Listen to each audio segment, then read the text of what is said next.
بسم اللہ الرحمن الرحیم۔ میری طرف سے میرے تمام دیکھنے اور سننے والوں کو السلام علیکم۔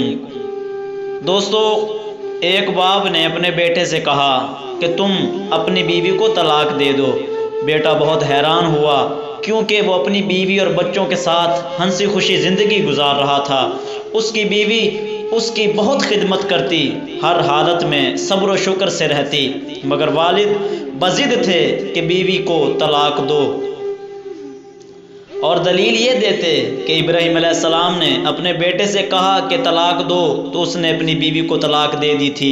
بیٹا بہت پریشان ہوا، ایک طرف باپ کا حکم، دوسری طرف بیوی بچوں کے مستقبل کا سوال۔ اگر باپ کا حکم مانتا تو بیوی بچوں کا مستقبل تباہ ہو جائے گا، اگر حکم کے خلاف کرتا تو اللہ ناراض ہو جائے گا۔ نوجوان نے یہ سن رکھا تھا کہ مفتی کے پاس ہر مسئلے کا حل موجود ہوتا ہے۔ اس نے سوچا موقع اچھا ہے، چلو اس بات کو آزماتے ہیں۔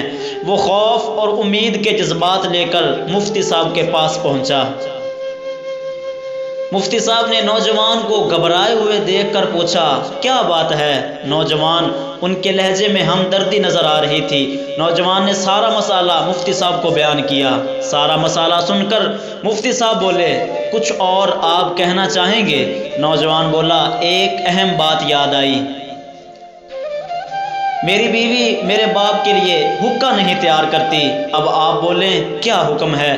مفتی صاحب بولے اگر مسئلہ ایسا ہی ہے جیسا آپ نے بیان کیا ہے، اگر آپ کے والد ابراہیم علیہ السلام اور آپ اسماعیل علیہ السلام کی طرح ہیں تو طلاق دے دیں، ورنہ نہ دیں۔